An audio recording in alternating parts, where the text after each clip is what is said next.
अब देखिए, आपको एक बहुत ही कमाल का कॉन्सेप्ट मैं बताता हूँ। ये किसी किताबों वगैरह में नहीं दिया रहता है, लेकिन ये इसी तरह से होता है।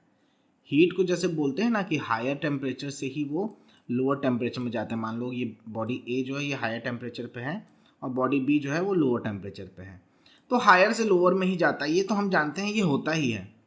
लेकिन ये कैसे होता है ये समझते हैं।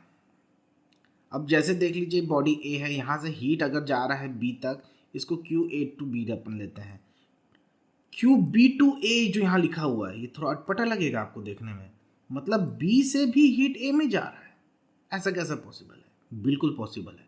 जैसे मैंने पिछले लेक्चर में बताया था कि थर्मल रेडिएशन तो होता है, हर बॉडी रेडिएट तो करती है, तो हीट का इस तरह से आदान प्रदान भी होता है, लोअर से भी हायर में जाता है। मान लीजिए कि दो बॉन फायर जल रहे हैं, ठीक है, आप बीच में बैठे हुए हो, जहाँ का ज़्यादा आग जल रहा है वहाँ से आपको ऐसा लगेगा कि इस साइड या आपके बॉडी बॉडी तक में ज़्यादा हीट आ रही है।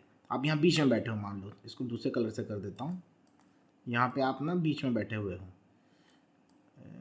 ऐसा, तो आपको लगेगा कि यहाँ से हीट ज़्यादा आ रहा है, बट यहाँ पे भी तो बॉन फायर है, इसमें से भी थोड़ा बहुत हीट तो आपको फील होगा ही ना। तो एक तरह से आप कह सकते हैं कि अगर आप यहाँ बीच में बैठे हो तो एक मीडियम का आप काम करोगे और हीट का आदान प्रदान होता ही रहेगा। सो इट्स लाइक कि थोड़ा बहुत हीट लोअर से भी हायर में जाता है हाइपोथेटिकली। बट अब जब ओवरऑल हम नेट हीट का अगर बात करें, टेम्परेचर ए का ज़्यादा है बी से, और जो हीट ट्रांसफ़र है यहाँ से यहाँ का ज़्यादा है एज कम्पेयर टू यहाँ से यहाँ, तो अगर चेंज इन टेम्परेचर हम लोग देखते हैं, क्यू नेट अगर अपन देखते हैं, तो Q A B minus Q B A होगा। और क्यू ए बी ग्रेटर है क्यू बी ए से, तो हम बोल सकते हैं कि क्यू नेट जो है, टोटल हीट जो है, always flow from higher temperature to lower temperature.